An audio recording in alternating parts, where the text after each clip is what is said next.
Je suis un enfant du Sahel et je pense que si seulement le concept du droit de l'homme n'est pas un slogan dans le vocabulaire d'un pays dit des droits de l'homme, le général de Gaulle n'aurait jamais eu le culot et l'audace de faire une tournée tactique au soleil des indépendances de l'Afrique occidentale française pour endormir et piller les anciennes colonies meurtries par la barbarie de la colonisation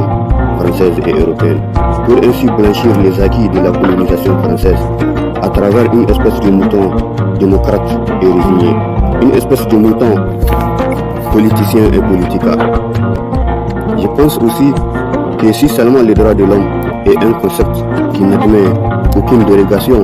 dans les 4 coins du monde, les Noirs américains et européens seront estimés comme des descendants récents de toutes ces vies investies par l'Europe et l'Amérique dans les commerces triangulaires. Je pense aussi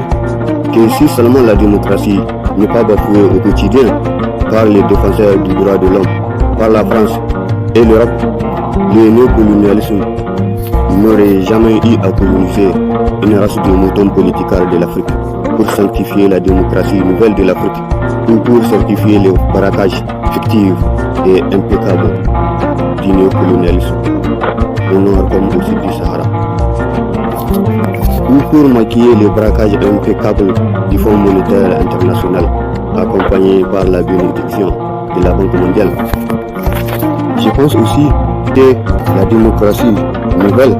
des anciennes colonies est juste une manœuvre visant à renouveler les traditions dilatoires de l'instinct colonial de la France et de l'Europe. Et même si, selon Daniel Ferrer, la résistance est une passion africaine. Et je pense que c'est une passion que les enfants d'Afrique, d'Haïti, n'avaient pas perdue durant les guerres de libération sud-américaines. Une passion qu'a pu jurer le général de Gaulle lors de son appel à la résistance contre les nazis. Même si le général de Gaulle fut le concepteur du supermarché de la décolonisation des colonies françaises, le concepteur de la promotion d'une race de moutons qui serait au secours de l'économie d'un pays dit de droits de l'homme juste après la Seconde Guerre mondiale. Il fut le père fondateur du néocolonialisme français pendant le soleil des indépendances.